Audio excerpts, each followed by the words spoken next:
Uy, pagkatapos ni Ellie Buendia, ipinakilala na rin po ang karakter ni Sister Rebecca na ginagampanan ni Ai de las Alas sa My Best Friend Eman.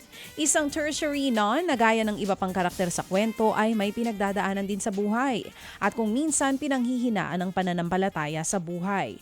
Pero dahil sa kanyang misyon, magpapatuloy si Sister Rebecca. Para sa aktres na si Ai, malaki ang naitulong sa kanya ng karakter sa serye sa kanyang mental health. Dagdag pa po ng aktres, malaking blessing ang My Best Friend Eman dahil sa dami ng opportunities na dumating kasunod po ng serye. Napapanood po yan, 8:45 ng gabi sa Todo Max Primetime 5 ng TV5.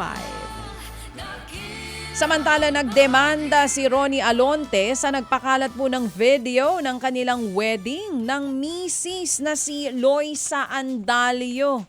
Ayun lang, ayon sa aktor, may pinirmahang non-disclosure agreement ang mga imbitado sa kasal noong November. Ayun lang, oo. Pero may guest daw na nag-leak ng video sa TikTok. Ito nga raw ang dahilan kung bakit nagpasya siyang isa-publiko ang tungkol sa kanilang pagpapakasal. Maging ang pagbubuntis daw ni Loisa ay may non-disclosure order. Marso nang ipanganak ni Loisa ang kanilang baby girl na si Nilly. So yung isa sa mga na-invite ang kakasuhan. Ayun lang. Magkakaroon naman po ng collaboration si America's Got Talent winner Jessica Sanchez sa isa pang Birit Queen na si Morissette. Para po yan sa awiting Stronger Than Before. Ayon kay Jessica, paalala ito na kaya nating bumangon sa anumang pagsubok sa buhay. Isa rin daw karangalan para kay Jessica na makasama si Mori. Ilalabas po ang Stronger Than Before bukas na mga kapatid.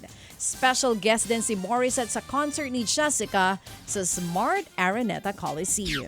Mga kapatid, para sa iba pang mga balita at impormasyon, sundan niyo po kami sa X, Instagram, Facebook at syempre sa TikTok, True Network PH. Mag-subscribe din po kayo sa aming YouTube channel, True Network. May website din po tayo, truenetwork.ph. At pwede nyo rin po kaming mapanood sa Channel 19 ng aming True FM TV. Lagi pa rin makinig sa radyo dito po sa 105.9 True FM dahil dito, lagi po sa'yo, kapatid. Ito tayo sa totoo, tunay at tapat.